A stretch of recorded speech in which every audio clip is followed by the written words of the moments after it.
Estamos no ar com mais um episódio do Da Aldeia Podcast e hoje com a presença ilustre de Sami Fleck. Boa noite, Sami. Tudo bem? Tudo bem, boa noite. Prazerzão estar aqui. Muito bem-vinda, Serra. Muito bem-vinda. Eu vou ler os patrocinadores e a gente já começa com o nosso bate-papo aqui. Nosso programa, como sempre, é apresentado para Star Internet. O objetivo da Star Internet é conectar com qualidade pessoas, empresas, histórias e lugares. A Star Internet, além dos melhores combos de internet residencial e empresarial, com preços imbatíveis, traz uma novidade com lançamento exclusivo para os seguidores e ouvintes do Da Aldeia Podcast e da Rádio Sucesso do Vale.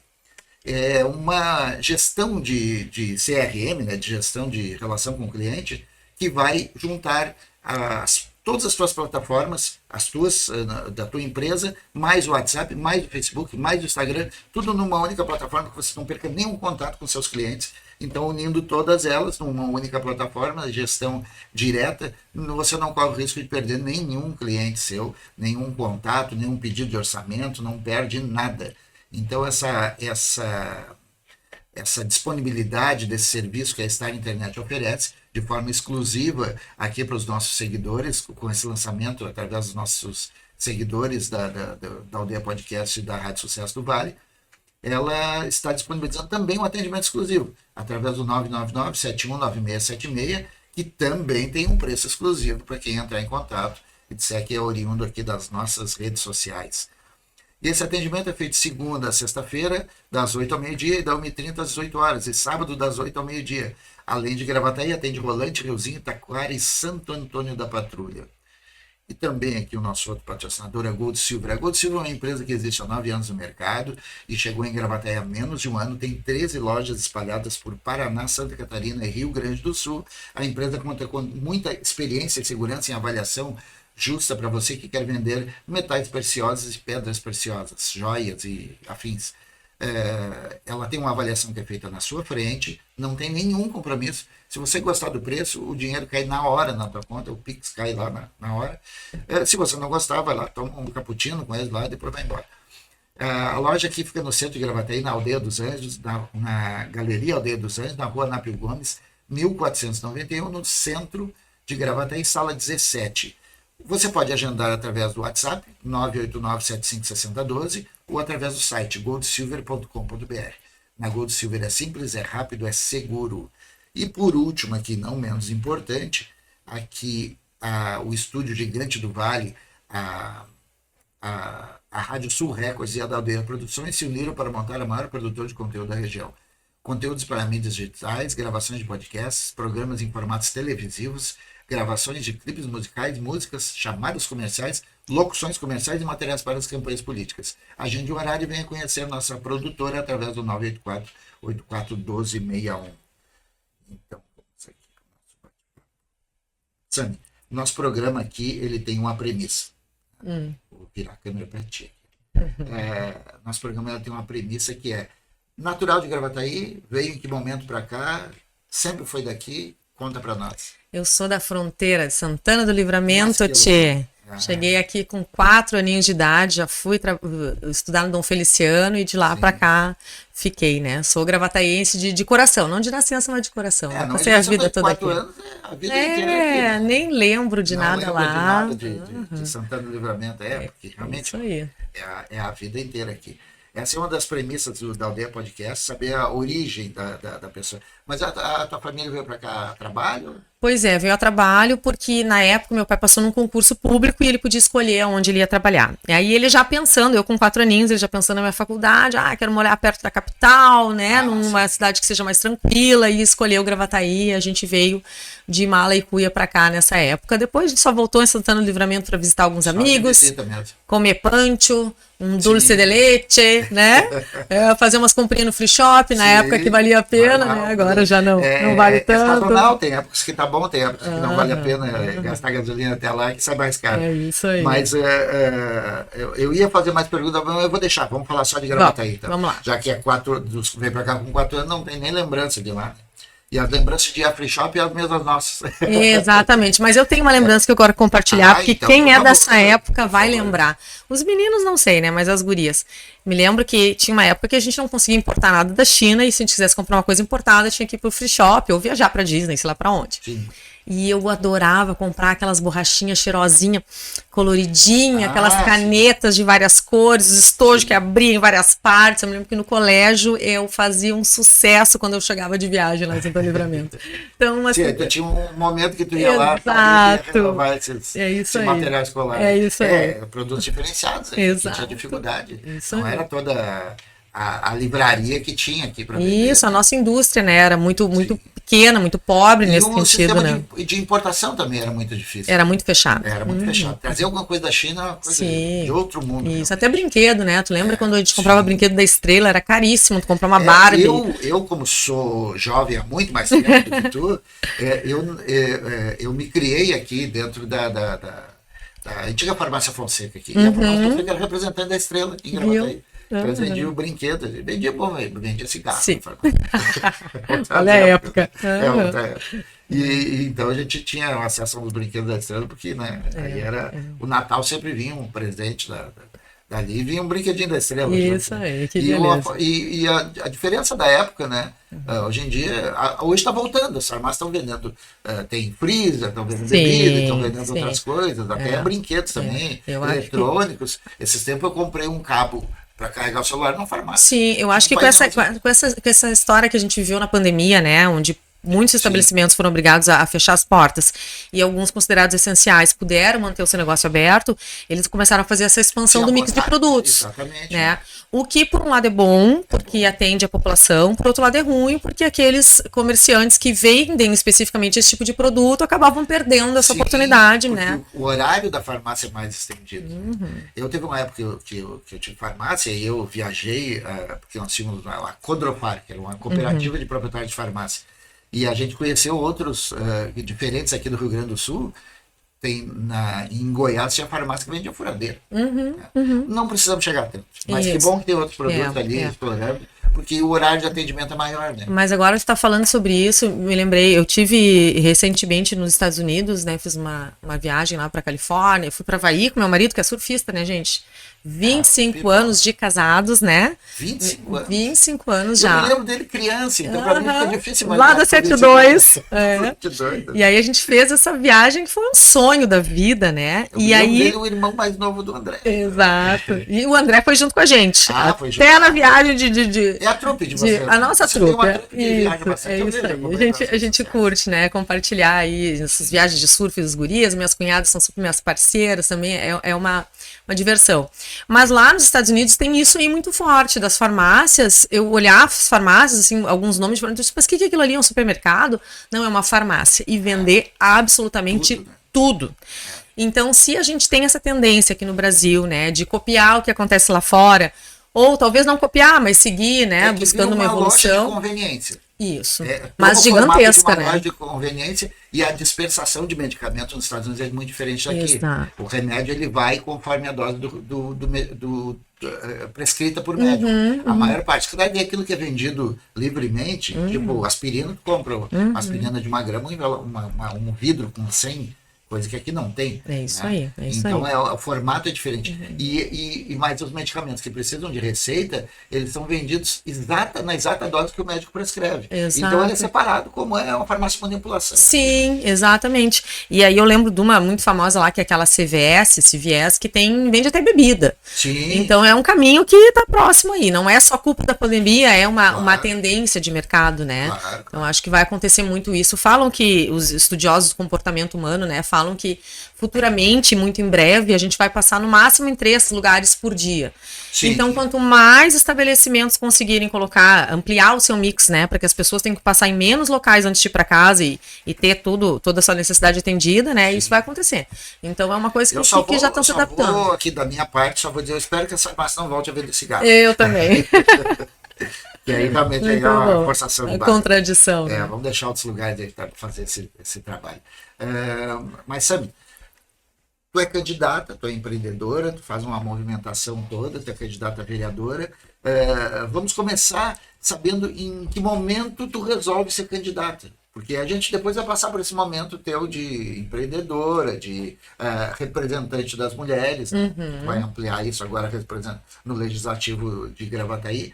Que momento se deu essa vontade ou necessidade de virar Eu sempre curti política, Sim. né? Eu acho que isso já é um pouquinho diferente da maioria das pessoas, porque sim, eu sou aquela pessoa que escuta a hora do Brasil, eu escuto, curto saber o que eles estão aprovando, o que eles estão falando, quais são as ideias, né?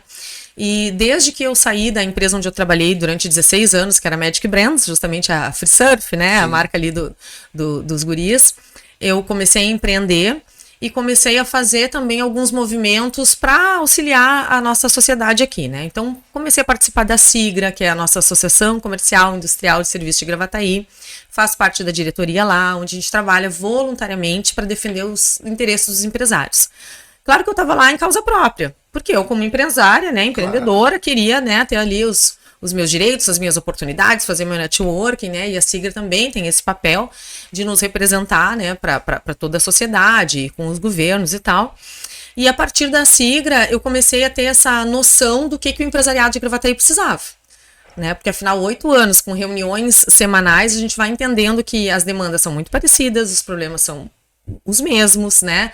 Independente muitas vezes do tamanho, do porte da empresa, a gente pensa assim, mas a minha empresa é microempresa e a outra é uma empresa de médio porte, de grande porte, as dificuldades são muito diferentes.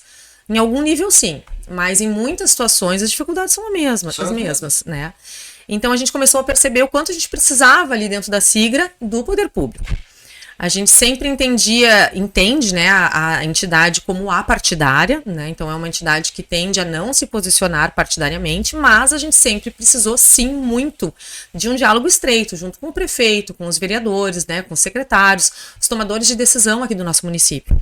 E não só isso, muitas vezes, através da Federação, né, que é o órgão que congrega as associações comerciais do Estado, a gente teve que ir falar com os nossos deputados, teve que ir falar com o governador, para que realmente a gente conseguisse ter o olhar, né, adequado para aquilo que era necessário. Então, nesse momento, já foi um momento onde eu percebi a necessidade, né, que a gente tem de estar próximo dessa esfera pública. Até aí, tudo bem. Porque nós somos pessoas, né, enquanto empreendedores, que temos essa capacidade, esses recursos, né, para chegar e cobrar e demandar e ir atrás daquilo que a gente precisa. E justamente a partir da SIGRA, eu tive a oportunidade de ocupar uma cadeira no Conselho Municipal pelos Direitos das Mulheres de Gravataí. E o Conselho, ele tem um olhar muito para a mulher em situação de vulnerabilidade social. Aqui na nossa cidade, né, que é o limite, né, que é a parte mais frágil ali da sociedade. Isso. No que diz respeito às mulheres. Isso aí. E aqui na nossa cidade, assim, quando a gente fala de conselho das mulheres, a primeira coisa que a gente lembra é enfrentamento à violência. Porque realmente é a situação mais grave que uma mulher em situação de vulnerabilidade sofre, né? Além, claro, da questão da escassez da alimentação, né? Então, quando a gente tem essas situações, assim, de insegurança alimentar, a gente consegue atuar através do município, de banco de alimentos, de movimentos que a gente faz. Mas o enfrentamento à violência, ele é muito mais difícil, assim, de ser diagnosticado e de a gente agir enquanto sociedade, né? Então, realmente, o Condingra se debruçava muito sobre essa questão da violência. E aí, o que a gente foi percebendo, né? Que uma mulher, e foi entendendo muito rapidamente, né? Que uma mulher em situação de violência, muitas vezes ela está nessa situação porque ela se tornou de alguma forma dependente daquele homem violento. Daquela relação, isso. Por pior que se ele banca a casa, é o famoso, exato. Ele que banca e ela acaba se sujeitando àquela situação, porque, né, e aí para ela, de repente, aquele cenário já era um cenário conhecido, porque muito provavelmente ela veio de uma família onde esse tipo de situação também acontecia, então nada de tão anormal assim, né? O amor para ela tem isso, faz parte, né? Tem gente que ainda acha que a violência ainda é uma prova de amor. É uma demonstração, né? E aí a gente entendeu que para essa mulher realmente sair desse ciclo onde ela se encontrava, a autonomia financeira, né? Ela ter uma independência econômica era um fator fundamental. A independência financeira dela era um fator primordial. Primordial. E aí nós percebemos que a gente precisava fazer movimentos assistenciais, né?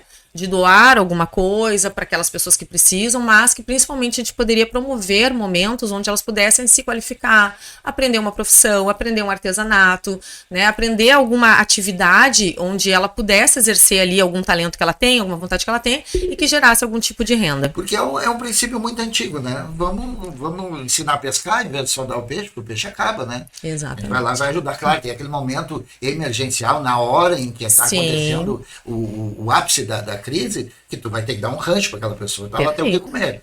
Mas depois disso aí, se não evoluir para uma qualificação dela para se tornar independente, em algum momento ela vai acabar voltando, né? E às vezes até acontece muito de mulheres voltarem para o mesmo tipo de relacionamento. Exatamente. É outro, os atores, né? Mudou o companheiro, mas o e a cara situação perpetua. Também, ela fica dependente dele, ela também, né? Exatamente. Isso aí é uma conscientização, né? Exato, é uma conscientização. E aí a gente resolveu fazer um trabalho, né, um projeto piloto, a partir do Breno Garcia, lá na 103, né, que tem um CRAS bastante estruturado lá, e conhecer mais a fundo essas mulheres. E aí a gente começou a entender como é que era esse perfil, né? A maioria das mulheres que vivem nessa situação de extrema vulnerabilidade são mulheres que não têm nem o ensino fundamental completo, são mulheres que muitas vezes têm um filho com deficiência em casa, né? São pessoas que não tiveram essa oportunidade de trabalhar com carteira assinada e por isso elas não têm algum tipo de subsídio. Ela aceita o subemprego, ela aceita a faxina, ela que não dá uma sustentabilidade linear para ela. Num mês ela está bem, porque pegou um monte de serviço, no outro mês ela está ruim. Ela acaba se sujeitando a empregos que não dão estabilidade. Exato. E muitas vezes essa mulher, ela tá cuidando também de um pai, de uma mãe que é doente dentro de casa. Então, assim, tu até foi otimista quando tu falou que ela consegue fazer uma faxina, consegue um emprego. Porque às vezes ela não consegue sair de casa, né? E aí ela vive da bolsa isso, bolsa aquilo, porque ela realmente precisa. E ela não consegue sair daquele lugar sozinha. Sim. Então esse é o nosso papel, né, enquanto sociedade, ajudar essa mulher a sair desse lugar. E esses projetos assistencialistas, sem querer te interromper, mas já te interromper, eles são muito, muito resolver o momento. Também, porque é um valor que não dá independência para ninguém. Exato. Né? E nem deve, o valor para eles é só para custear ali uma alimentação mesmo. Isso. É isso aí. Não bancaria nenhum aluguel. Isso.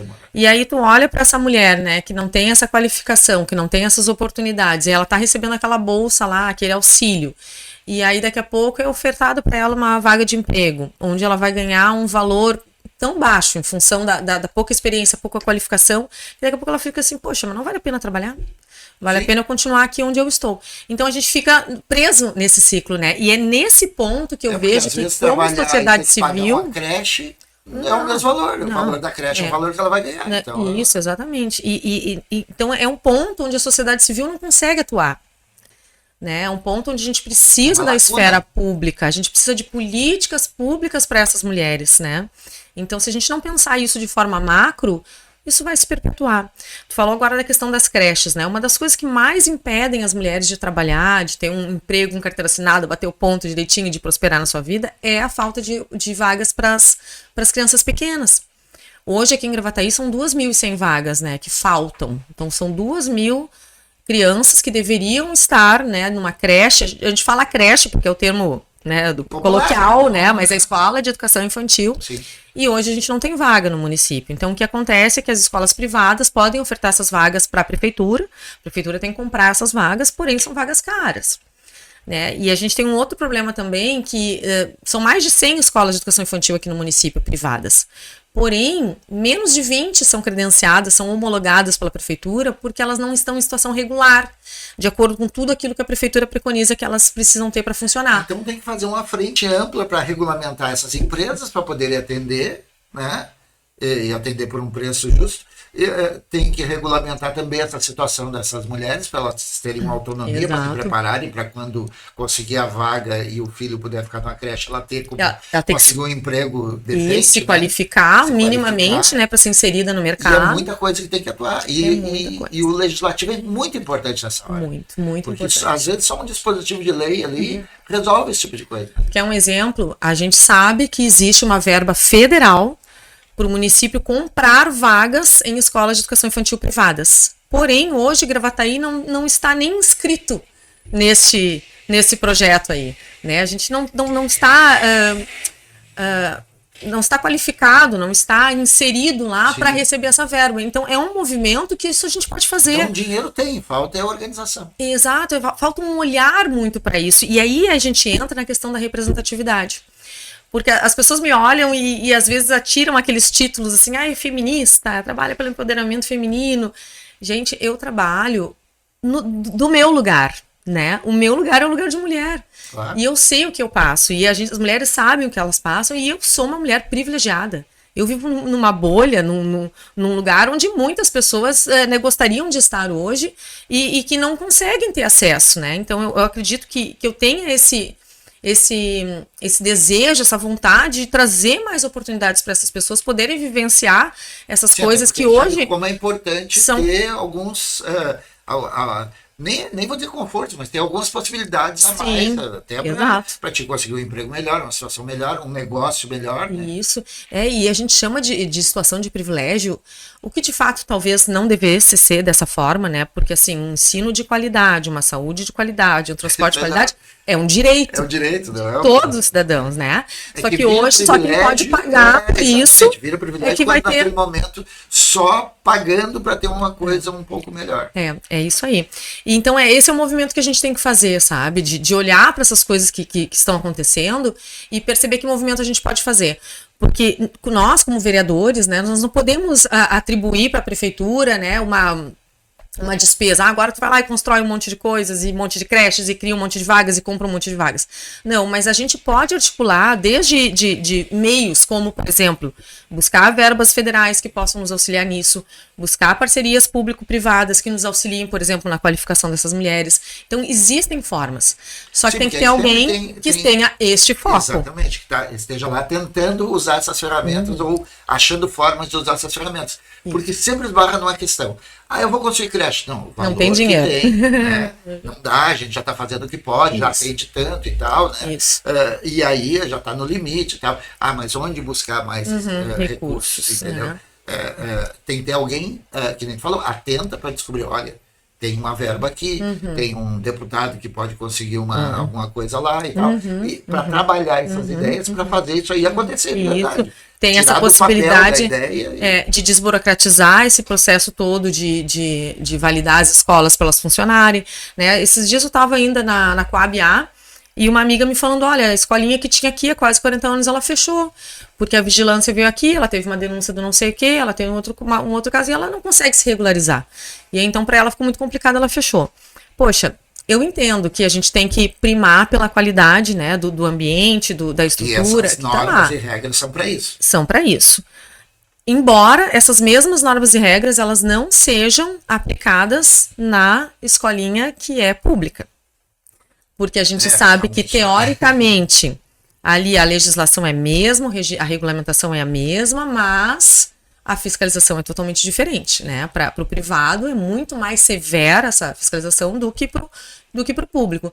E aí, quando a gente pensa nesse cenário da escola de educação infantil, né, que poderia ser facilitado, né? A gente poderia ser um apoiador para que essas escolas se desenvolvessem e pudessem oferecer, né, a mesma qualidade com um custo menor para receber as crianças. É só questão de prazo, dá mais prazo que a pessoa Isso, e desburocratizar também. Depois eu vou te contar um negócio da vigilância sanitária, que até quero que alguém aqui, que seja da vigilância, que saiba, me esclareça isso, porque eu não acreditei. Mas como a fonte era segura, eu vou até contar aqui. E aí, quando a gente olha para esse universo da escola privada e vê assim, poxa, que é muita burocracia, que é muita exigência, que tudo é demorado, que tudo é difícil, é a realidade do que a gente vive nas nossas empresas também. A mesma coisa. Né? O que acontece? Eu fui lá no Padre Reus e uma moça me falando assim, pois é, Sami, eu queria muito votar em ti, só que tem um vereador que me ajudou a tirar o meu alvará. Então, eu fiquei com essa dívida com ele. Gente, se um vereador precisa te ajudar a tirar um alvará, tem alguma coisa errada. Tem uma coisa muito errada. Não é? Então é nisso que a gente tem que olhar. Eu gosto de conversar com a Alain, porque a gente tem algumas ideias muito parecidas, né? O vereador Alain Vieira, porque ele diz assim, o vereador ele tem que trabalhar no atacado. Ele pode ouvir o público no varejo, né? A necessidade de cada um, mas ele tem que trabalhar para solucionar as coisas de forma ampla, que seja para todas. E não naquele tomar lá da cá, eu te presto um favor, eu arrumo um poste na tua rua, eu te libero um negócio. Né? De que o vereador atende individualmente as pessoas. É a minha luz, é um recolhimento de lixo, é um terreno que está cheio de entulho. Não deveria ser Exato. assim. Esses caminhos, através do poder público, para chegar nesses serviços, não precisaria de intermediário. Exato. A gente teria que ter inúmeras formas, tem sei lá, sites e tantas coisas que podem ser utilizados com efetividade, que não há necessidade de precisar que um ator público vá lá e intervia até favor. Isso. E tem que ter um planejamento, assim, pro asfalto na minha rua, vai arrumar minha calçada, vai... Isso é dentro de um planejamento. Só que o que a gente tem percebido, infelizmente, né? Eu e a Eveline, minha sócia, minha coordenadora de campanha, que está aqui comigo, né, está aqui nos assistindo, a gente trabalha muito com empresas e o mesmo que a gente aplica nas empresas que são nossos clientes, também a gente aplica para nós, a gente trabalha muito com planejamento, né, então tu vai fazer um planejamento, tu vai construir um plano de ação, tu vai fazer um orçamento, tu vai, né, tudo que tu precisa, todas as etapas que tu precisa cumprir para chegar no teu objetivo. Quando a gente entra nessa esfera pública, a gente vê que a lógica não é exatamente essa. Né, que o planejamento ele se dá de muito curto prazo, muito em cima do interesse do momento, muito em cima daquilo que foi pedido, não tem esse olhar macro para a nossa cidade. Então o que acontece? Em vez eu tenho um planejamento de pavimentação das ruas. Ok, então a gente vai seguir aquele cronograma, né? Mas aí se tu me pedir, tu é meu amigo, e aí a gente tem uma situação lá que eu já te devo, de repente, será que eu consigo dar um jeitinho? Tá naquela rua. Eu consigo dar um jeitinho de passar isso na frente. Então são coisas assim que no mundo privado não existe. Não existe, porque isso quebra uma empresa. Claro. Só que a prefeitura não quebra. Uma prefeitura não quebra, ela se divide. Não quebra porque o poder de endividamento é eterno, é infinito. Sim, né? Hoje o limite do endividamento de uma prefeitura é 120%. Meu Deus, sabe?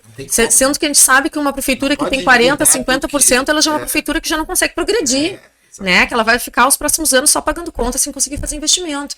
Então, essa lógica do mundo privado que muita gente quer trazer, né, para o público. Essa diferença do privado para o público, a gente vê no municipal, no estadual e no federal. É a tua primeira vez que tu concorda? Sim, primeira vez que eu concordo. Agora eu vou como é que a gente vai fazer para ti que está entrando na política agora e tomara que tu seja eleita para poder botar todas essas ideias em prática, para mudar isso? Porque o que a gente vê é que é uma prática que está tão colada com o meio político que parece que não tem como descolar isso aí.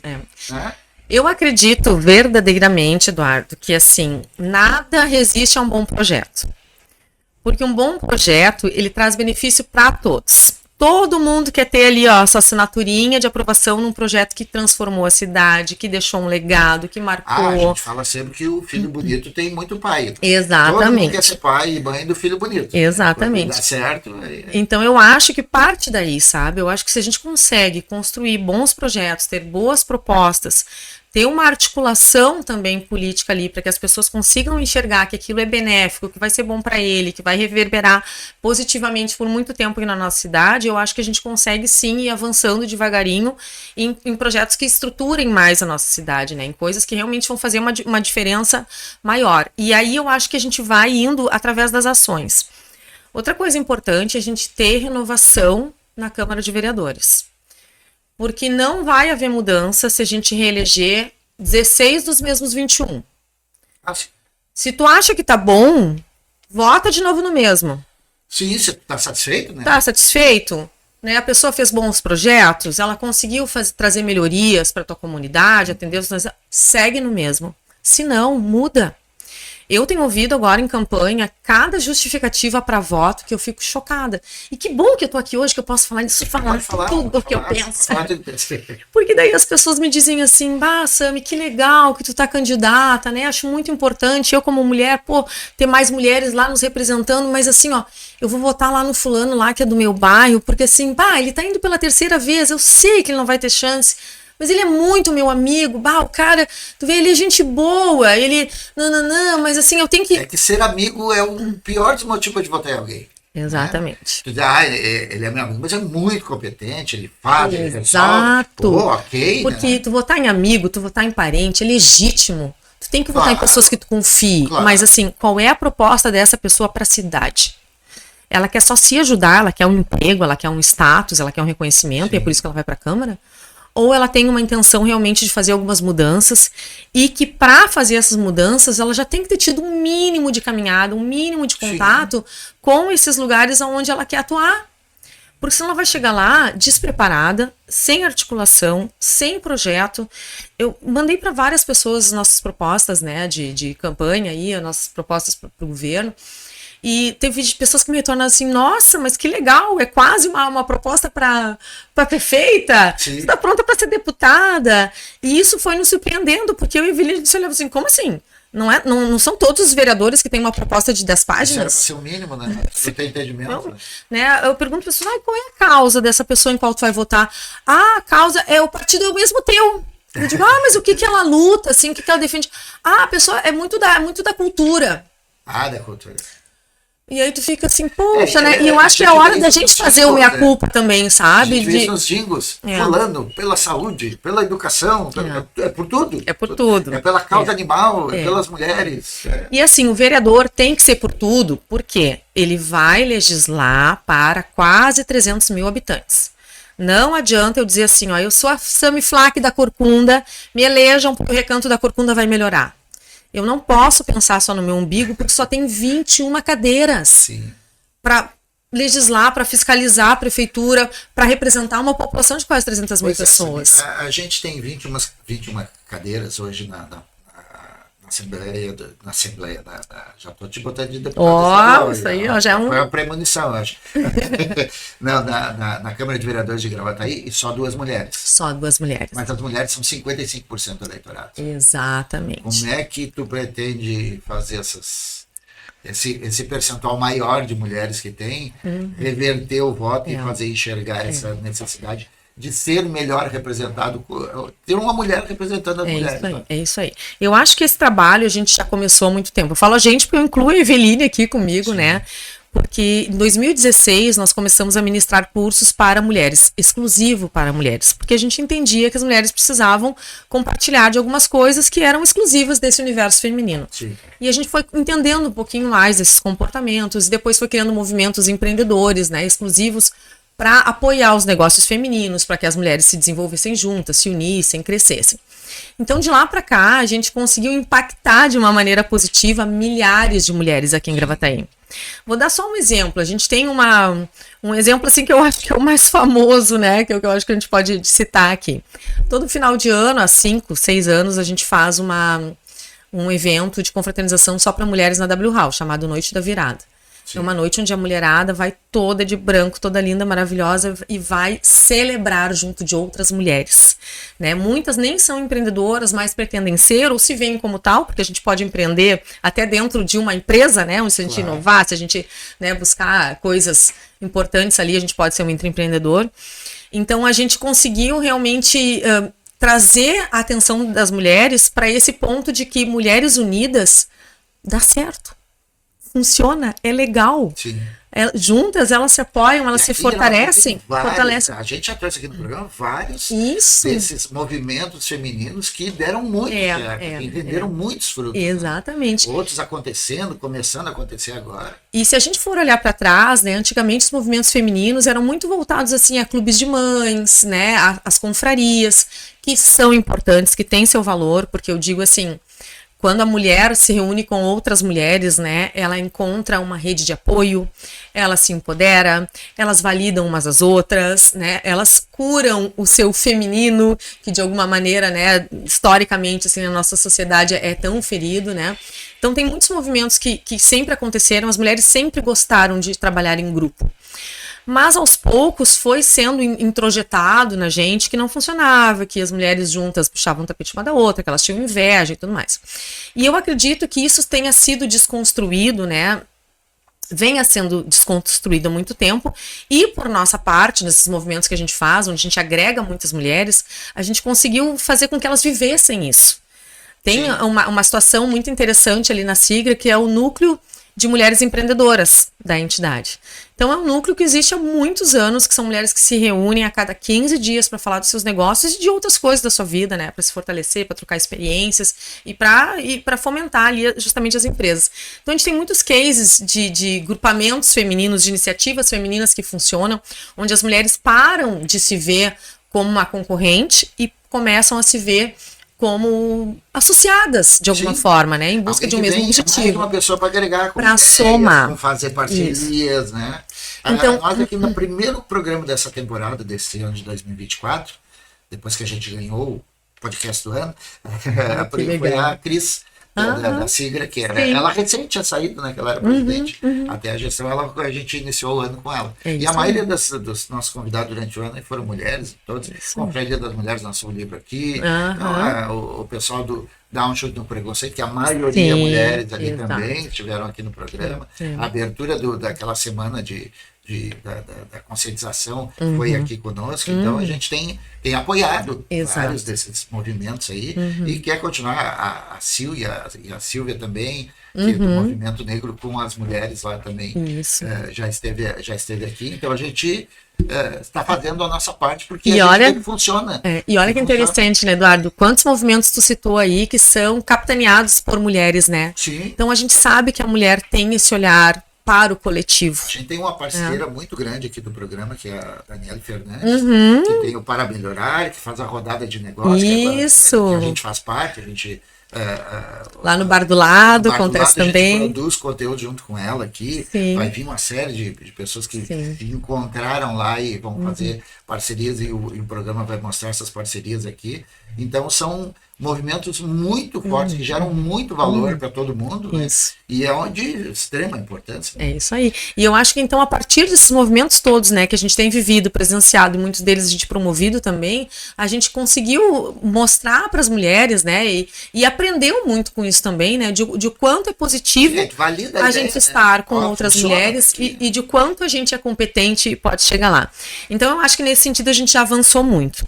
De fato, agora no meu dia a dia como candidata, percebo que ainda existe um modelo de pensamento muito antigo nesse sentido, né? De tipo, assim, eu vou votar no fulano porque o fulano é do esporte. Aí eu pergunto, tá, mas o que ele fez, né, no último ano? Ou o que ele pretende fazer, né? Eu não sei exatamente o que ele vai fazer. Tá, mas tu não acha importante ter uma mulher lá, já que tu é mulher, né? Não, acho muito importante. Mas a pessoa às vezes não se dá conta de que ela não está sendo coerente com o que ela acha. Sim, Então eu acho que Ela tem acha um pouco importante, isso, mas ela sabe, tá- da mulher não confiar no seu taco, né? Porque Sim. o mundo aqui fora é nosso espelho, não é? Eu acredito isso, sabe?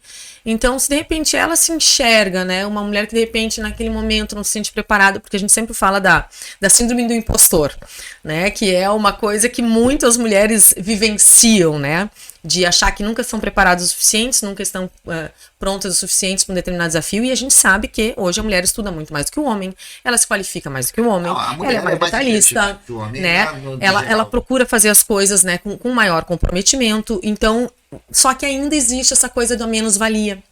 Então, se eu acho que eu, enquanto mulher, valho menos, como é que eu vou votar numa mulher? Claro.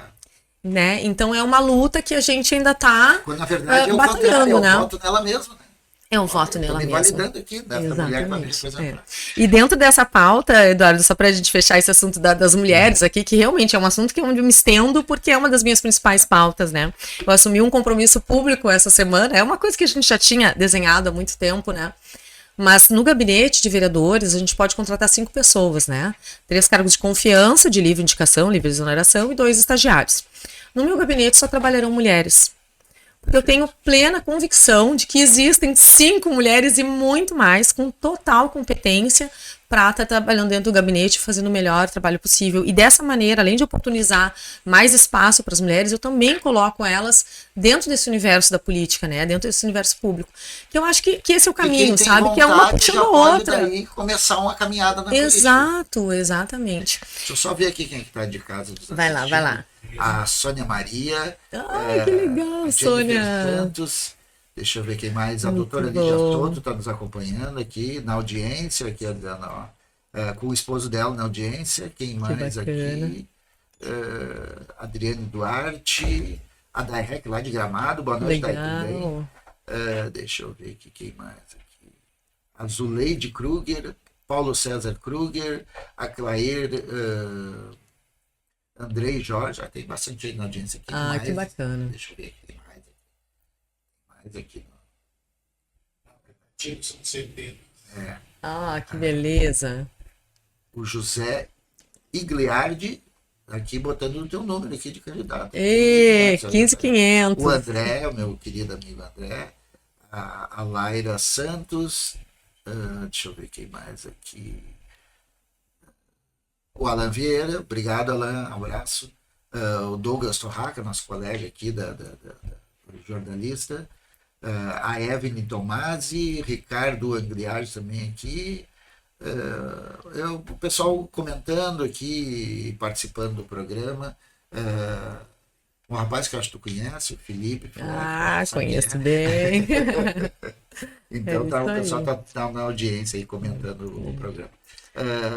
Mas, Sami, o que todo mundo imagina que as mulheres têm as suas bandeiras, que são relacionadas, quando, na verdade, essas bandeiras das mulheres, mesmo que tenham um viés de emancipar mulheres, de dar mais segurança para mulheres, é as bandeiras de todo mundo. Com certeza. Porque essa igualdade a gente só vai alcançar a hora que todo mundo trabalhar pelo bem comum. Exatamente. É isso que vai fazer muito que a nossa economia prospere, né, que a gente consiga inserir as pessoas no mercado de trabalho.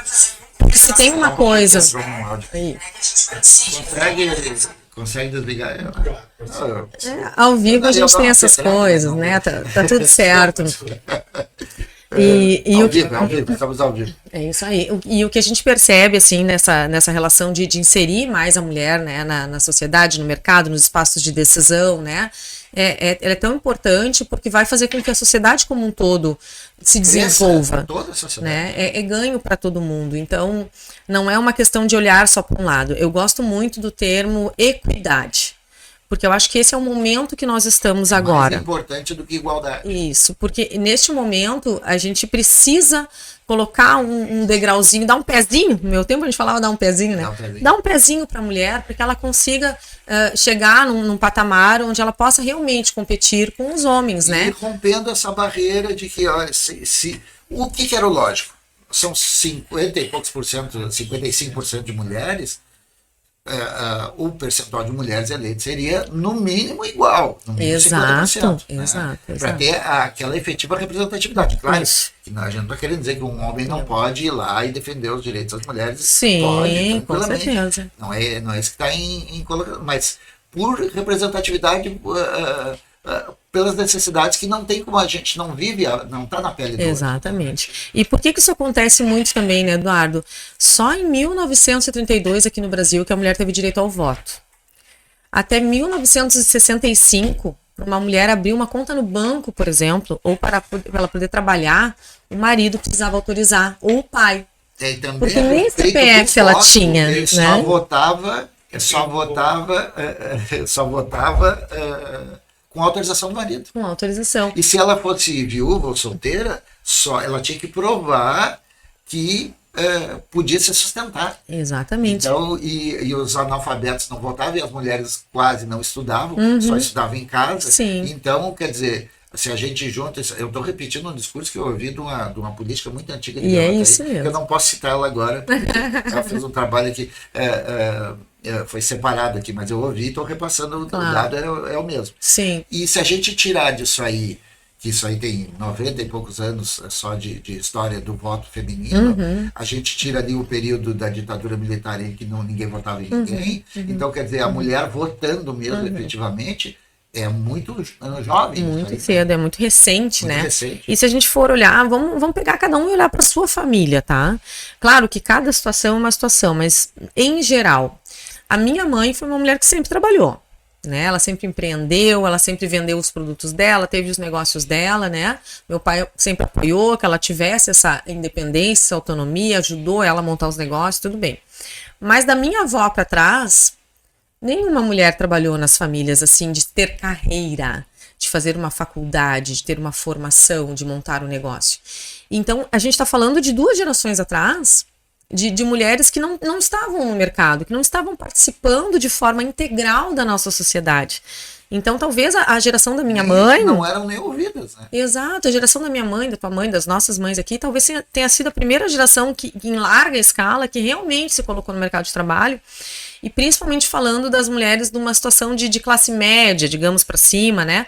Porque, claro, aquela mulher muito pobre, ela sempre teve que trabalhar. Sim. Isso aí tu olha lá pro século passado... né? Então, olha, ela sempre teve que Ou ela trabalhar. era doméstica, ou ela lavava roupa para fora, ou ela era Isso, costureira, que até é uma exatamente. forma de empreendedor, mas eram subempregos da É época. isso aí, é isso aí. E o que acontece é que muito também era atrelado à mulher, a questão da maternidade, como se ela fosse a pessoa exclusiva do cuidado daquela criança, né? Então, o que era Na comum? verdade, O que era comum até a época da minha avó, mais ou menos, né? Na maioria das famílias. A mulher engravidou, ela para de trabalhar, ela para de estudar e ela se torna mãe, ela vai cuidar né? do filho Até ele sair de casa, até ele casar, né? Então a gente tinha mulheres que paravam de estudar muito cedo, porque casavam muito cedo, né? E que paravam também a casar muito cedo era uma coisa normal. normal, ter filho muito cedo era uma coisa normal, e as mulheres paravam a sua vida ali, então elas paravam realmente de se relacionar com a sociedade. Então o que a gente sempre aprendeu? Que o homem é o público. Ele vai trabalhar fora, ele participa dos espaços de decisão, e a mulher é o privado. Ela é dentro de casa. Se a gente pensar bem, é um movimento do homem das cavernas, né? Eu vou caçar, eu fico cuidando das crias, eu vou caçar, né? Trazer o alimento e tal. Mas eu acho que a gente evoluiu um pouquinho. Evoluímos, e a gente já está num ponto. Pegar alguma coisa para comer, não precisa caçar um animal. Exatamente, e a gente está num ponto, assim, onde essa questão da família, por exemplo, ela pode ser igualmente dividida, Claro, né? Entre homem e mulher. Não, é claro que, assim, eu sempre gosto de dizer que cada casal tem o seu acordo. Se dentro da minha casa eu entendo que eu vou ser exclusivamente dedicado ao cuidar dos filhos e eu acordei contigo que tu vai ser a pessoa que vai sair pra rua e vai ser o profissional que vai trazer o dinheiro dentro de casa, isso entre nós tá tudo certo. O combinado não sai caro. Exatamente. Agora, uma questão é até que ponto isso é uma livre iniciativa minha, consciente, ou é um lugar onde eu me encontro achando que eu tenho que continuar replicando algum modelo daquilo que é esperado, né? Então eu acho que nesse sentido é que a gente evoluiu muito, a gente pode fazer escolhas. Porque também vamos combinar que tem mulheres que querem isso. Querem isso e tá tudo certo. Ela tá felicíssima da vida lá cuidando dos filhos, e o marido trabalhando e ela cuidando dos filhos. Ela tá completamente realizada. Sim, e tá cumprindo uma missão das mais lindas que um ser humano pode cumprir, não né? É que não pode ser uma imposição social. Tem que uma ter uma falta coisa, de opção. Uma falta de opção. Tem que ser. Ela resolveu fazer, aí ela resolveu, então tá ok. Não pode ser porque ela não teve opções na vida. Né? É isso aí. E quando a gente fala de toda essa situação assim da mulher, a gente vai começar a entrar nas questões que são relativas à educação, né? Porque dentro das escolas a gente já percebe que pode haver uma orientação, né, para que a gente trabalhe de forma mais igualitária, para que a gente respeite mais as pessoas independente do seu gênero, independente da orientação sexual. Então são coisas que a gente pode ir desenvolvendo enquanto sociedade e que vão criar aí um futuro melhor. E essa questão da educação que a gente falou, ela é primordial, porque é ali que nascem empreendedores, Isso. É ali que se tu incentiva, claro. O incentivo não vai nunca mudar aquela pessoa que tem aquele ímpeto forte para qualquer coisa. Isso. Você pode incentivar ela a fazer qualquer coisa que ela não goste, ela, assim que puder, ela vai partir para o outro lado e pronto. Exato. Mas para quem já tem uma disposição para alguma coisa, o incentivo só vai fazer toda muito, a diferença. Né? Vai fazer muita diferença. Eu sempre questiono muito essa questão da meritocracia, né? Porque como as pessoas partem de lugares tão diferentes, como é que eu vou dizer que eu e tu tivemos a mesma oportunidade e eu tive mais mérito porque eu fui atrás ou não, né? Claro. Sendo que tu partiu do ponto A e eu parti do ponto D, né? Então a gente sai de lugares diferentes. E através do poder público a gente precisa melhorar essa estrutura no que a gente fala de educação. Um dos grandes projetos agora, né, da gestão que eu defendo, né, do Marco Albo e do Thiago de Leon, é trazer o ensino de forma integral para as escolas. Por quê? 2 motivos. Um, porque para a criança é importante que ela tenha a oportunidade de estar num local seguro, com opções para fazer esporte, lazer, cultura, né? Que ela tenha convivência num ambiente adequado enquanto a mãe está trabalhando. E segundo, porque a gente vive ainda num país tão desigual, né? Que essa criança, se vai para casa, às vezes não tem um alimento, né? Às vezes ela está ali exposta a situações da rua, de violência, que ela não vai ter ninguém por ela naquele momento. E a gente já vê algumas práticas assim da. Nenhuma diversão, às vezes. Exato, nenhuma diversão, porque a gente vai nos bairros mais humildes, né? Se tiver uma praça é muito, né? Uma quadra de esportes, uma quadra de lazer é uma coisa muito rara, um ginásio. Eu tava falando pra ti que a gente teve nos Estados Unidos agora, a gente passava assim por cima das cidades, meu Deus, era uma quadra de esporte do lado da outra.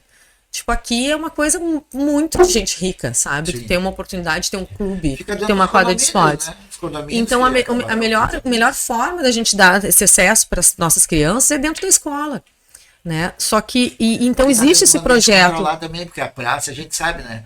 Também. Praça, ela tá aberta, ela tá sujeita a todo aí. tipo de pessoa chegar ali, né, mal intencionada, cercar essa praça, né? Fazer uso dela, mau uso da praça. Isso. Não que não dê, que as praças não tem que ser cada vez mais bem cuidadas e tem mais possibilidades de uso das praças.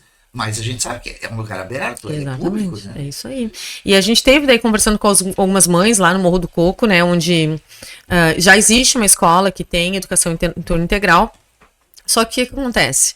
Hoje, ela é uma escola que não tem um ginásio de esportes ou uma quadra coberta para as crianças praticarem atividade física, não tem um espaço de descanso para que depois da refeição a criança possa relaxar, né? Muitas vezes faltam professores e aí ela fica aqueles 2 turnos lá dentro da escola, às vezes sentada num lugar inadequado, às vezes dentro de uma sala de aula, porque a estrutura não está adequada para receber aquilo ali.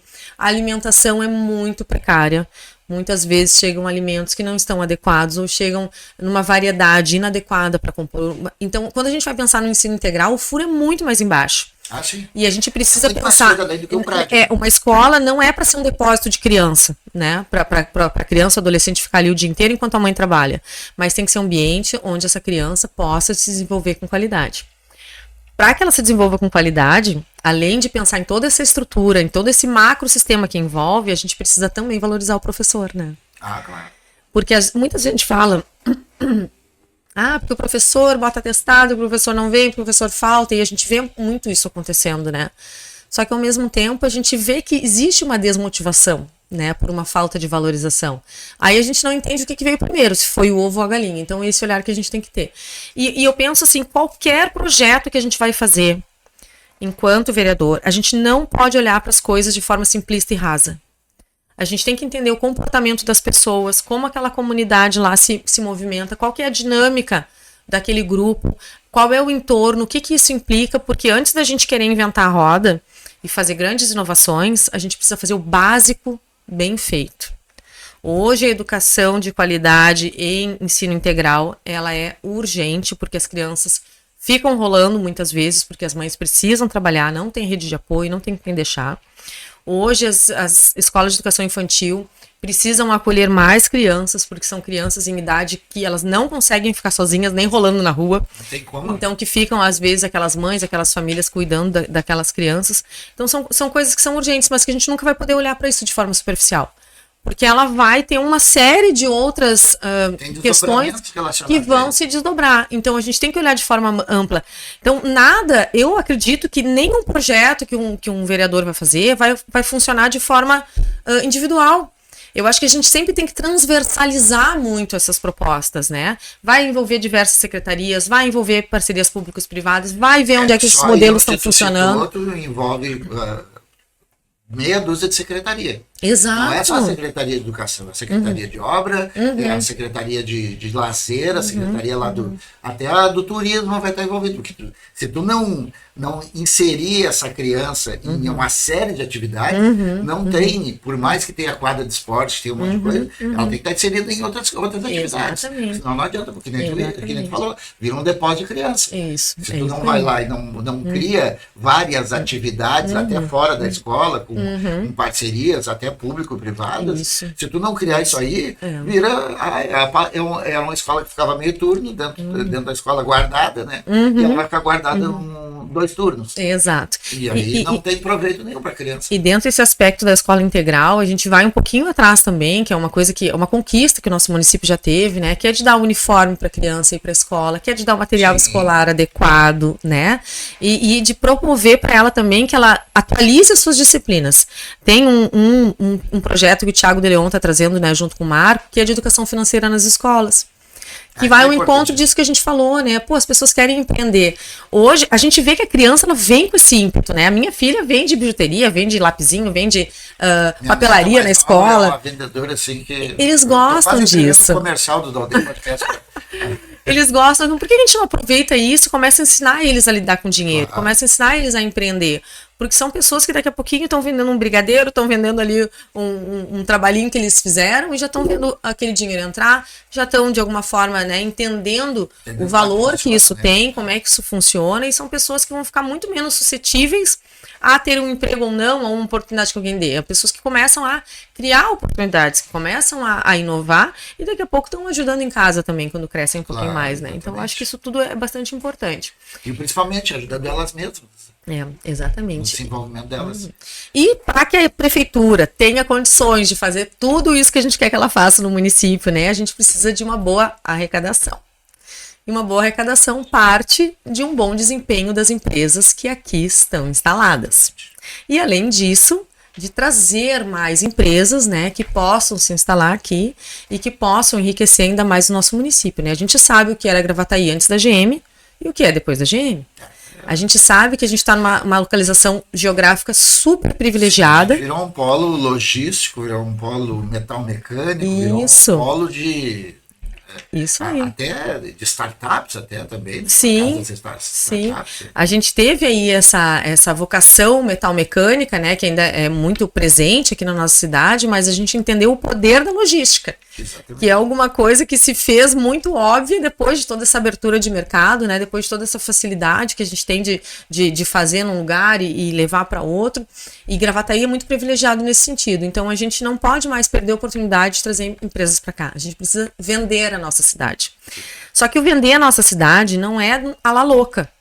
Eu não posso dizer assim para ti, tu quer colocar um negócio aqui, tá, onde é que tu quer ficar? Tá, tu quer que eu abra uma rua para ti? Tá, então eu vou te instalar no lugar que tu quer ficar, e só que assim, tá totalmente fora do plano diretor da cidade, tá totalmente deixando fora da consideração a qualidade de vida das pessoas, de como que isso vai impactar nessa questão impacto social, toda a cidade, né? Então, assim, a gente precisa estar preparado para receber as empresas aqui. E a primeira coisa é trabalhar em cima do plano diretor, que, via de regra, um plano diretor tem que ser atualizado a cada 10 anos, né? Gravataí não foi atualizado nos últimos tempos, né? Já teve um estudo aí no ano passado, no retrasado, parou. Sabendo que ia sair um estudo de atualização do plano diretor. Ele parou, ele não foi adiante, né? E agora ele retomou, né? Algumas entidades de classe, alguns especialistas foram deixados de fora, e isso é muito grave, porque a gente tem que chamar quem entende do negócio para contribuir, no mínimo para ouvir a opinião dessas pessoas. Quem vai ser impactado, a comunidade, a sociedade, ela tem que tá ali também, enxergando o que vai ser, porque ela tem que decidir junto. Não é eu que decido onde é que tu vai colocar a empresa, onde é que tu vai colocar um novo empreendimento aqui, a revelia. Não funciona assim. Isso tem que estar dentro de um grande projeto para uma cidade sustentável. E eu falo muitas vezes assim, desenvolvimento sustentável da cidade. As pessoas pensam meio ambiente. Também. Urge, também. Só que o sustentável em primeiro lugar, uma cidade ela tem que ser boa para quem vive nela. Não adianta eu fazer uma cidade boa para as empresas e as pessoas que aqui moram, que precisam trabalhar nessas empresas, que vão consumir nessas empresas, não conseguem se deslocar. Elas não têm acesso à infraestrutura básica para viver. São aquelas cidades que, com o passar do tempo, elas acabam ficando inóspitas, né? Então, a gente precisa pensar no desenvolvimento sustentável da cidade, olhar para um plano diretor de forma humanizada, mas com visão de futuro, sabendo que a gente está privilegiado e a gente precisa receber essas empresas daqui. Todos os atores desse... Exatamente. Ele não pode ter dono. O plano diretor ele não pode ter dono. Isso é um problema que a gente tem aqui, que muitas coisas que acontecem na política, elas são de uma gestão específica. Aí não recebe continuidade na outra gestão, porque isso foi ideia de fulano. Aí na outra, não, isso foi ideia de fulano. O que está sendo bem feito tem que ser mantido, e o que está sendo feito, o que está errado tem que mudar, é simples. Mas é por isso que é ruim quando as pessoas se apropriam, quando elas atribuem a si um determinado projeto. Porque daí o outro que chega não quer dar o crédito para aquele ali, né? Sim. E os projetos da cidade, eles são da cidade. Não, a gente vive uma dicotomia que é muito parecida com o que acontece no Brasil, que toda eleição tem um salvador da pátria. Toda eleição tem um cheque, eu vou salvar a pátria. Não, tem que ser examinado lá a situação e ver o que... E os planos têm que ser de longo prazo, né? E não pode ser de alguém, tem que ser da cidade. Exato. Por isso que todo mundo tem que ser ouvido. E outra, não tem como tu transformar uma cidade em 4 anos. O planejamento tem que ser de 8, 12, 20. A gente tem que estar pensando lá, que nem a ONU, metas para 2030. Sim. Né? 17 ODS lá, todos aqueles pilares que a gente tem que observar para que a sociedade se desenvolva. Se eu pensar muito pequeno, muito curto prazo, eu vou fazer coisas que não vão ser produtivas para a cidade, que de repente vão atender os interesses de alguém nesse momento, né? De repente até vai tapar um furo que eu tenho hoje aqui no município, mas que daqui a pouco ali vira uma bomba, vira um problema, né? Então eu acho que muito dessas situações, elas seriam prevenidas se a gente dialogasse mais na hora de construir os projetos, na hora de fazer as sugestões, principalmente envolvendo a sociedade e os especialistas. Do legislativo. Essa é a maior importância do legislativo, é essa. Porque a gente esquece, a gente viu isso nas eleições majoritárias aí para presidente, o pessoal se matando para saber quem aqui ia ser o outro presidente, o próximo presidente, mas votando em qualquer um para senador, votando em qualquer um para deputado federal, quando na verdade não importa quem é o presidente, sem o Congresso ninguém comanda o país sem o Congresso. É ali no legislativo que as coisas acontecem, é ali que é a fonte de muitos problemas que a gente tem hoje na sociedade, né? De leis que nunca foram mudadas.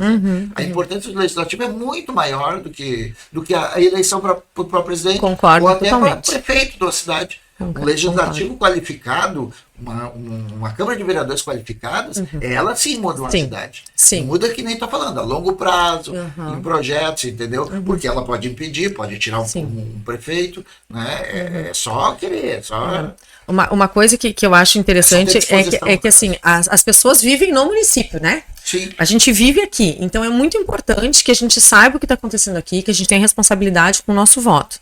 Mas totalmente interfere na nossa vida o que acontece lá em Brasília, no Congresso Federal, né? Inclusive com a nossa verba. A gente pode ver assim que a maior parte dos impostos que a gente paga vão para a federação. E alguma coisa volta para cá, né? Infelizmente não passou, mas a reforma fiscal que vinha aí ia deixar os municípios assim, ó, com um pires da mão, mas um píresinho desse tamanho. Porque ia recolher até o que era daqui, que já ficava aqui, que é pouco, né? Porque o que seria o correto? O que acontece tu teve nos Estados Unidos, tu viu a estrutura dele, 70% do imposto fica no município. Sim. Exato. E aí uns 10, 15% vai para o Estado e o menor percentual vai para a federação. Né? Claro, é um outro formato, tudo é diferente. Sim. As legislações são estaduais, mas isso só demonstra a importância do dinheiro ficar no local. E porque se a gente for olhar, toda a nossa necessidade básica, ela é atendida pelo município. A saúde básica é o município que banca, a educação básica é o município que banca, né? O transporte público, ele é municipal. Então a gente tem que dar muita atenção para isso. E uma coisa interessante que tu falou, assim como lá não adianta ter um presidente X ou Y, se o Congresso não ajudar, não trabalhar junto, as coisas não funcionam, a mesma coisa aqui. Aqui, o que a gente pensa? Que é como se o prefeito, né, tivesse o maior poder de todos, mas ao mesmo tempo o legislativo, ele tem esse poder de fiscalizar o que o prefeito está fazendo, o que o executivo está fazendo, né? E também de pedir vista, de botar um veto ali em alguma coisa, né, de fazer aquela proposta ali não ir adiante. De mesma forma, tudo que o legislativo passa ali, né, todo mundo aprovou ali, assinou o projetinho, se não for validado lá pelo executivo, pelo prefeito, aquilo não acontece. Então essa coisa que muitas vezes os políticos gostam de fazer, isso aí foi os vereadores que fizeram, isso aí foi o prefeito que fizeram, não, a responsabilidade ali, é conjunta.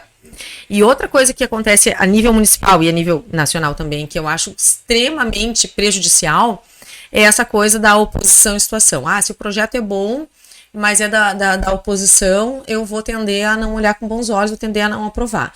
Então, o que a gente tem que rezar? A gente é candidato a vereador. É o famoso, né? Eu vou votar com a bancada. Isso. Então, a gente, enquanto vereador, tem que rezar para que o nosso prefeito seja eleito. Claro. Né? Porque daí a gente consegue ir avançando com os projetos, para que a nossa bancada seja a maioria, para que as coisas aconteçam. A gente viu agora uma situação, né, aqui em Gravataí, que foi totalmente atípica, né? A gente teve, ao final da gestão atual, uma mudança de ideia, né? Não quero mais seguir nesse projeto com o qual eu fui eleito, eu quero seguir por um outro projeto e vou trocar de partido e vou concorrer à reeleição. E aí todas aquelas pessoas que eram situação passaram a ser oposição, e aquelas que eram oposição, que não deixavam o cara trabalhar, que queriam brecar tudo, se tornaram situação. Como é que dorme com um barulho desse? Né? Aí a gente vê aquelas pessoas que estavam o tempo todo impedindo, agora estão juntas ali, estão defendendo. Então, assim, sabe, onde está a lealdade? E aí, quando tu olha o caráter das pessoas, né, e pensa, essa pessoa tomou essa decisão, vai entender por que ela tomou essa decisão. Porque se ela fez isso hoje, ela pode fazer amanhã. com qualquer um, porque ela está muitas vezes em defesa do interesse próprio. E eu acho que esse é um dos grandes problemas da nossa política, né? Muito mais as pessoas vão por interesse próprio do que por interesse do coletivo. E essa movimentação que a gente viu agora nesse último ano, ao meu ver, né, foi algo extremamente prejudicial para nossa cidade.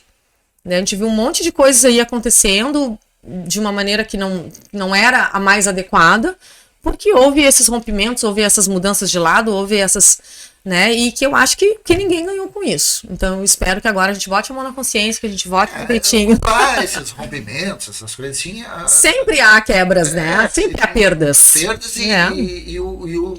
e a população em geral acaba perdendo alguma coisa, claro. Né? Porque algum processo vai ser parado, que estava indo num caminho bom, outros começam e nem sempre atendem todas as necessidades. É sempre um problema quando acontece esse tipo de coisa. Isso em qualquer nível, municipal, federal, estadual. Sempre que essa mudança brusca de caminho, as coisas... Há perdas. É bom, para cada escolha é uma renúncia. Exatamente, exatamente. Não tem como ser diferente. Sam, estamos passando de 1 hora de programa. Nossa Senhora! Passou ligeiro? Ah, gostou? Muito bom. Gostei muito. Gostei muito. Voltaremos em outros momentos. Aí. É isso aí. Quem assistiu o programa até agora viu que a Sam é uma pessoa preparadíssima, que tem muitas ideias, que quer botar em prática elas, e que é o voto das pessoas que assistiram. Quem concorda com ela, está aí uma candidata que sabe exatamente o que quer. Eu vou deixar o microfone para ti fazer todas as pedidas e pode pedir de volta. É isso aí. Eu quero primeiro, né, Eduardo, agradecer as pessoas que me deram a oportunidade de estar aqui hoje concorrendo, que o primeiro convite veio do vereador Alan Vieira, né, porque ele já era um parceiro de trabalho junto à SIGRA, junto ao Conselho Municipal pelos Direitos das Mulheres, né, junto ao núcleo de escolas de educação infantil que nós tínhamos lá na entidade, conseguiu nos ajudar em muitos avanços nesse sentido. Então foi a primeira pessoa que me botou essa pulguinha assim, Sami, quem sabe tu vai a vereadora, né? No primeiro momento eu não me achei preparada, mas depois, vendo o movimento, né, achei que eu era uma pessoa que poderia contribuir. E agradecer muito também o Marco Alba e a Patrícia Alba, que foram na minha casa me convidar, dizer: a gente acredita em ti, a gente aposta em ti, estamos aqui para te apoiar. São pessoas que me inspiram, que me ensinam a caminhar nessa política, né? Então são as minhas referências, né? O Alan é uma pessoa especial, porque além de tudo, além de coordenar a campanha do Marco nesse momento, ele está me ajudando muito na minha caminhada. Eu tive a honra de ficar com o número dele, o número da Samiflac 15500, pertenceu inicialmente, né, a nossa saudosa Sônia Oliveira. Sim. E aí em seguida o Alan, né, adotou esse número, a Sônia cedeu para ele, e agora que o Alan não vai concorrer, ele cedeu para mim. Então quero muito honrar esse legado e fazer ainda mais, né, do que ele fez, porque já veio com toda essa bagagem dele, da Patrícia, do Marco, para nos auxiliar. Então eu peço que, independente de quem as pessoas escolherem para votar, que votem com consciência. E o que é votar com consciência? Vai olhar o que esse candidato fez. Vai olhar como é que essa pessoa é na vida privada, como é que é o caráter dele na vida privada, né? Essa pessoa tu chamaria para dentro da casa, tu dava um dinheirinho para ela cuidar, para ti, ou não? Se tu não desse, não bota ela lá, porque é disso que a gente está falando, das pessoas que vão cuidar do nosso dinheiro aqui do município, dos investimentos que a gente vai fazer, de para onde vão os nossos recursos, né? E olhem com amor para as candidaturas das mulheres do nosso município. Nós temos mulheres boas, mulheres preparadas para ocuparem lugar na Câmara. A mulher precisa ser mais representada e a gente tem hoje competência para isso, então olhem com carinho. Porque se a gente esperar aparecer um monte de bandeira de mulher nas esquinas, um monte de placa das mulheres, não vai ter. Porque a mulher tem muito menos recurso financeiro para fazer campanha do que o homem. Muito menos ainda se ela não tem cargo no momento no governo. Então tem que procurar essas mulheres, infelizmente. Elas não vão saltar na frente de vocês. Procurem, vejam as melhores propostas e vamos colocar mais mulheres lá na Câmara de Vereadores, porque a gente é competente, a gente merece, Gravataí merece. Isso aí, Rita. Então tá, a gente agradece a todo mundo que está nos assistindo em casa. A gente volta na... hoje é segunda, né? Segunda-feira a gente volta na quarta-feira. Hoje é quarta? Hoje é quarta, então a gente volta na sexta-feira. Um abraço para todo mundo. Tô perdido. É que tem feriado. Exatamente. A gente volta na sexta-feira, acho que mesmo com feriado, a gente volta na sexta-feira, né, Gonçalves? Claro. É isso? Estaremos aqui na sexta-feira e com mulheres empreendedoras. Deixa eu falar o nome dela aqui. Ó. É uma ONG. Olha que legal. Deixa eu dar o nome dela aqui. Não vou encerrar o programa sem dar uma dela aqui. Enquanto isso, eu já aproveito para te agradecer o espaço, né, Eduardo? Porque, assim, política é um assunto tão pouco grato por tantas pessoas, né? E a gente tem a oportunidade de vir aqui trocar tanta ideia, falar tão explicitamente, tão abertamente. Falei tudo que eu quis falar aqui e tu recebeu, né, muito bem tudo isso, com muita gentileza, né? E foi muito bacana, né? Além dessa estrutura incrível, não esperava que eu encontrar tudo isso aqui, né? Nível RBS. Gostou? Top demais. A condução é excelente. Quem vai vir aqui na sexta-feira é a Naomi Taka. Ela é de uma ONG de mães que servem 200 almoços por dia. Jantares todo dia. Eles ajudam muita gente desde a época da pandemia, estão ajudando o pessoal, e agora nas enchentes também ajudaram um monte de gente. E eu acho que é do Breno Garcia, se não me engano. Olha. Eu acho que é lá do Breno Garcia ou do Padre Helso. Sim, pertinho da região lá. De qualquer jeito, eles vão estar conosco aí na sexta-feira. Desde já agradeço todo mundo. Até sexta-feira, pessoal. Um abraço para todos vocês.